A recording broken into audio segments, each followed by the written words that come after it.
hope that you are all really well. I really can't get used to looking at myself with this hair. Sorry, I don't normally wear my hair like this. I just feel like, I don't know, it's just not really me. I've got a very small head and I don't know, not really feeling the slicked look. But anyway, I'm gonna get into the video.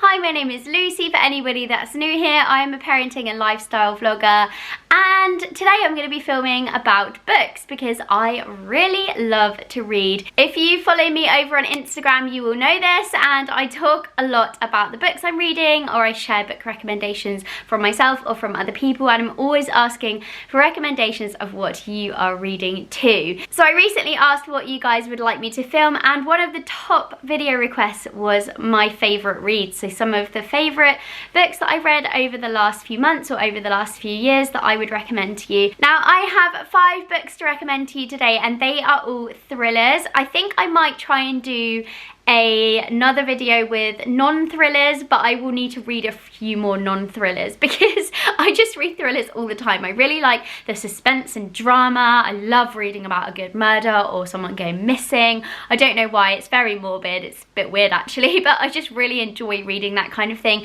and I think a lot of you guys do too as well. So I read all of my books on my Kindle. I have a Kindle Paperwhite, which is really old now, but it does the job.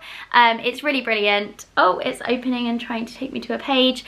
And yeah, I absolutely love reading all of my books on this. I was very anti-Kindle at one point. I had stacks and stacks of paperback books, but I just had too many. I had nowhere to store them. And they're also very expensive. So my boyfriend, well, my husband now, but he was my boyfriend at the time, bought me a Kindle, and now I download everything on here, and the books are so much cheaper.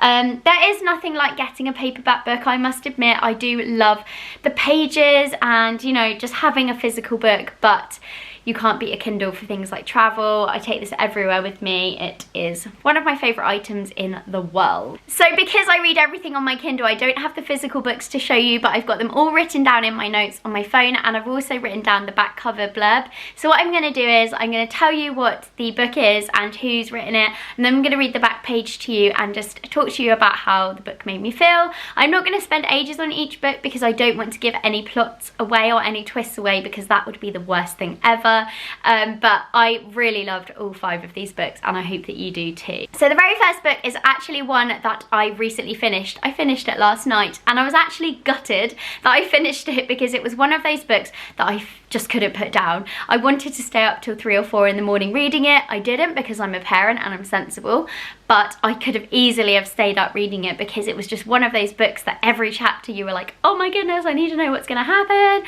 and it was just brilliant. And it was called The Reunion by Samantha Hayes. I've never read anything by Samantha Hayes before, but I'm now really tempted to see what else she's written, because I loved the way this was written and I loved the story. So let's read the back page. It says, "They were all there the day your sister went missing, but who is lying and who is next?"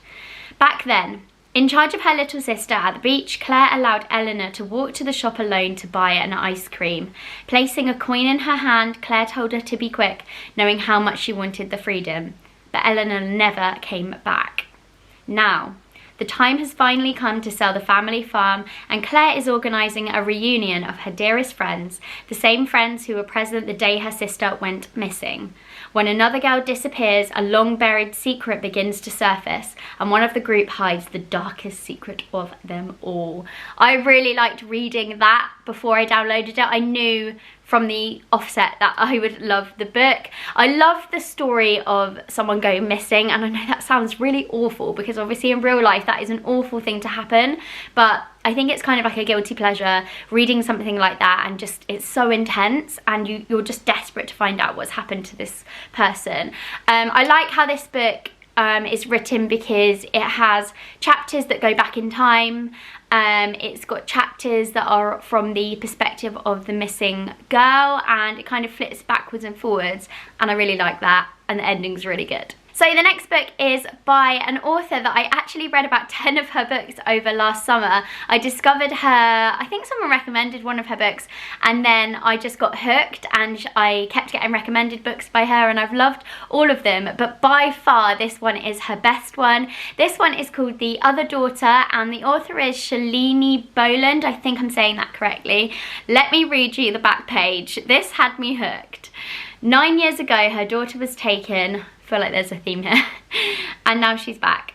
2.5-year-old Holly is playing happily in a pink plastic playhouse while her mother sips coffee and chats with a friend nearby.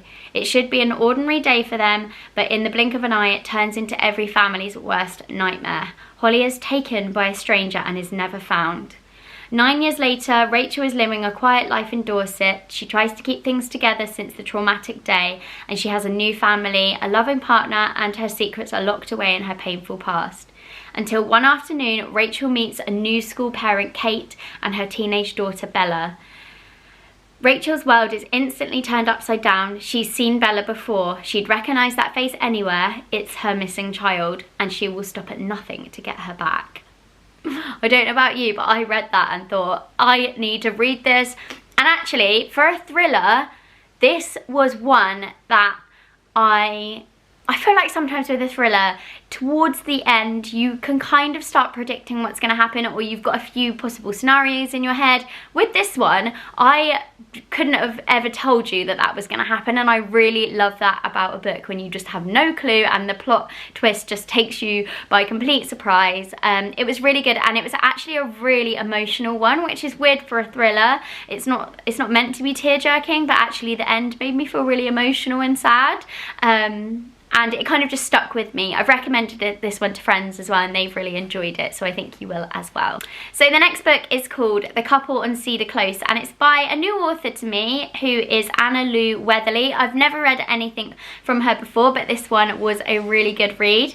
So on the back, one sunny August afternoon, the residents of Cedar Close throw their annual summer barbecue. Children play in the cherry tree-lined streets, and tables are laden with food, and the wine is flowing. For Laurie Mills, it's her first time meeting her neighbours. It's also the first time she discovers her husband Robert is having an affair. Cedar Close has always been a nice place to live, a quiet suburban street where everyone looks out for one another and bad things never happen. Until late one evening when Robert Mills is found dead in his bedroom. Downstairs in their beautiful kitchen, his wife Laurie sits alone in the dark with her head in her hands. She can't remember anything from the last few hours, but she knows she didn't kill Robert. The trouble is, no one believes her.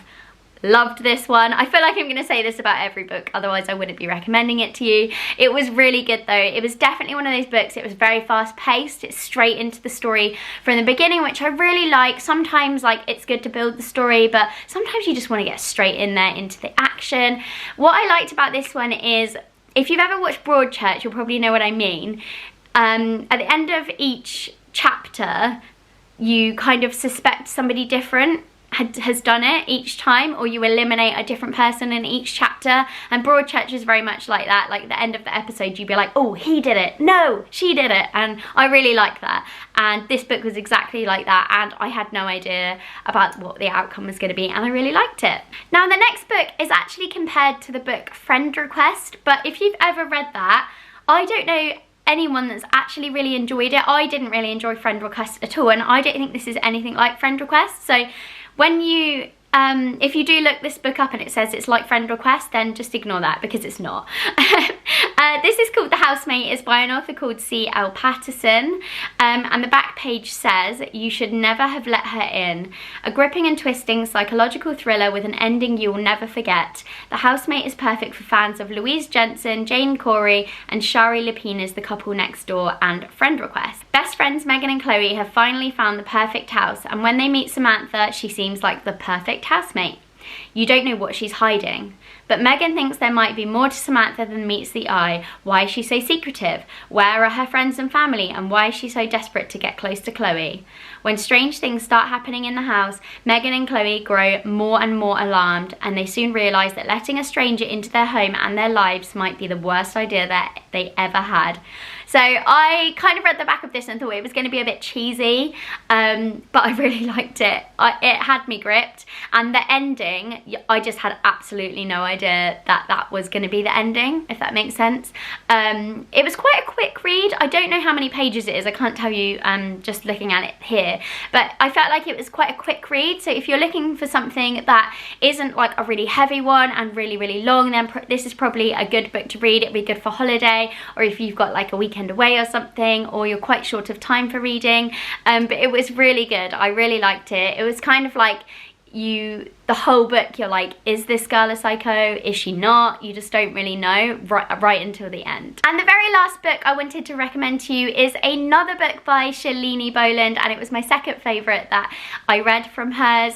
She's got so many. I will list all of the books that I've really liked from her below as well, because she's such a good author and they're really easy to read thrillers. They're not too hard going, but they've got good stories that grip you. This one was called The Best Friend, and this one has really stuck in my mind ever since I read it. I just thought it was brilliant. So the back page says, toxic school mums, money worries, paranoia and murder. The Best Friend is a chilling psychological thriller from the best-selling author of The Girl from the Sea. They say keep your friends close and your enemies closer. Well, they are wrong. Louise's new best friend has it all, the house, the status and the money, but she's also hiding a dark secret, and as Louisa is drawn deeper into her friend's life, her events take a chilling turn. So I feel like the back page on this one doesn't give that much away, so I actually read a little bit more about this book before I downloaded it, and I knew that it was going to be the one for me. I love anything with like someone who's just a little bit crazy in it, and I just thought it was really interesting to read about friendships and how I feel like we've all had that friend who is quite toxic or is a little bit of a maniac. Probably not as much as this woman is in this book, but you've all kind of had that friendship where you know it's just not quite right and it's just like a bit toxic, and it was just like a really kind of like far-fetched version of like that real friend that you could have in real life, if that makes any sense at all. But I really liked it. Again, it was really easy to read and follow, and I liked how the story kind of went backwards and forwards through time with different characters, and yeah, I just found it was a really good, easy read. So we're at the end of the video, guys. Those are my top 5 thrillers that I've read over the last year. I hope that you've enjoyed this. I hope that this is the kind of thing that you want to see, so do let me know if you want to see any more book recommendations, or if you've got a different theme that you want me to cover. I would also really love if you can recommend me any books below. Of course, my favourite theme is thrillers, but I also like chick books or anything else that you would recommend. Just pop it below and I will give it a read, and I will see you next time. Bye!